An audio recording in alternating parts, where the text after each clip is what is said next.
Hello, എല്ലാവർക്കും പുതിയൊരു വീഡിയോയിലേക്ക് സ്വാഗതം. അപ്പോൾ ഇന്ന് നമ്മൾ യാത്ര ചെയ്യുന്നത് നിലമ്പൂർ നെടുങ്കയം ഫോറസ്റ്റിനകത്തോട്ടാണ്. അപ്പോൾ ഈ ഒരു കരളായി ടൗൺ കഴിഞ്ഞ് കുറച്ച് മുന്നോട്ട് പോയാൽ ഈ ഒരു പാലം കഴിഞ്ഞാൽ തന്നെ തൊട്ടടുത്ത് ഫോറസ്റ്റിൻ്റെ ചെക്ക് പോസ്റ്റ് ഉണ്ട്. കരിമ്പുഴ വൈൽഡ് ലൈഫ് സാങ്ച്വറി എന്നൊക്കെ ഉള്ള ചെക്ക് പോയിൻ്റ് ഉണ്ട്. അവിടെ അഡ്രസ്സും കാര്യങ്ങളൊക്കെ കൊടുത്തിട്ട് വേണം നമുക്ക് ഫോറസ്റ്റിനകത്തോട്ട് പെർമിഷൻ കിട്ടുള്ളൂ. അപ്പോൾ അത് കഴിഞ്ഞാൽ തന്നെ ഇതുപോലെ നിലമ്പൂർ തേക്കുംകാടിൻ്റെ ഭംഗി ആസ്വദിച്ചുകൊണ്ട് നടുവിലൂടെ നല്ലൊരു റോഡുണ്ട്. അതിലൂടെ അങ്ങനെ പോയിട്ട് അടുത്തൊരു പാലം വരെ ഉണ്ട്. ആ പാലം വരെയാണ് നമുക്ക് സഞ്ചരിക്കാൻ സാധിക്കുക. ഒരു കമ്പിപ്പാലം കൂടെ ഉണ്ട്, അടുത്ത് ബ്രിട്ടീഷുകാരുണ്ടാക്കിയ.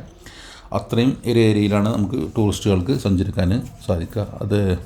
അതുവരെയുള്ള ഈ ഒരു സ്ഥലങ്ങളിലൊക്കെ മരത്തിൻ്റെ കൂപ്പും കാര്യങ്ങളൊക്കെ നിങ്ങൾക്ക് കാണാൻ സാധിക്കും.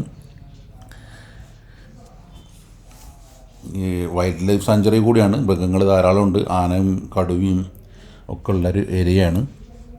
അപ്പോൾ ഈ ഒരു ഏരിയയിൽ വരെയാണ് ടൂറിസ്റ്റുകൾക്ക്. ഇവിടെ ഇതിൻ്റെ അപ്പുറത്തോട്ട് നമുക്ക് വണ്ടിയും പോകാനുള്ള പെർമിഷൻ ഇല്ല. ഇതിൻ്റെ അപ്പുറത്ത് വണ്ടി പാർക്ക് ചെയ്യണം.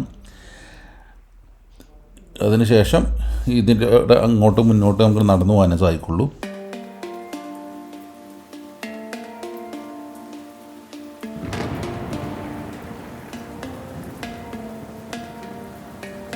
അപ്പോൾ അവിടെ ഈ ലെഫ്റ്റ് സൈഡ് കാണുന്നത് സായിപ്പിൻ്റെ ശവകുടീരാണ്.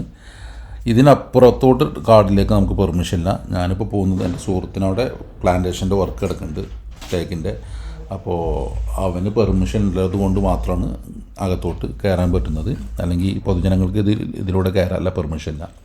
അപ്പോൾ ഈ ഒരു ഏരിയയിൽ ഇവിടെ പഴയ തേക്ക് ഒക്കെ മുറിച്ചിട്ട് അവിടെ പുതിയ തേക്ക് പ്ലാന്റ് ചെയ്തുകൊണ്ടിരിക്കുകയാണ്. അപ്പോൾ അതിൻ്റെ വർക്കിന് വേണ്ടിയിട്ട് അവൻ്റെ കൂടെ ഒരു ചാൻസ് കിട്ടിയപ്പോൾ അങ്ങനെ പോയിട്ട് ഷൂട്ട് ചെയ്തതാണ്.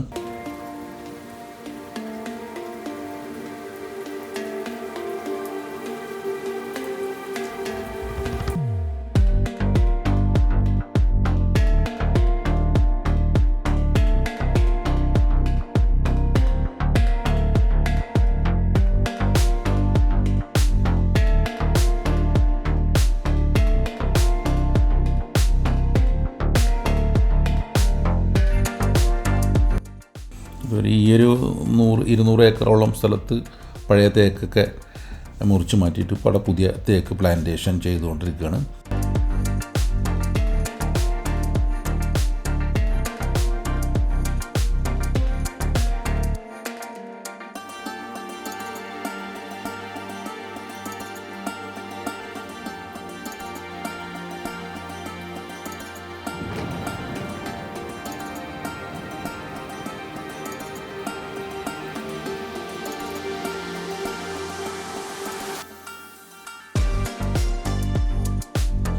ഡീപ്പ് ഫോറസ്റ്റ് ആയിരുന്നു നേരത്തെ.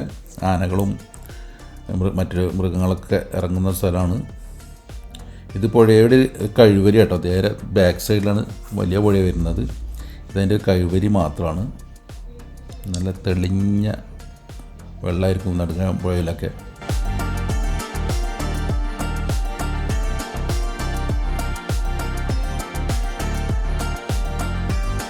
ഇവിടെ ഒരുപാട് മുൻപ്, ഒരു 10-25 വർഷം മുൻപ് ഒക്കെ നമ്മുടെ കാണാക്കിനാവ് എന്നൊരു ഫിലിമിൻ്റെ ഷൂട്ടിങ്ങൊക്കെ ഇവിടെ നെടുങ്കയത്തായിരുന്നു.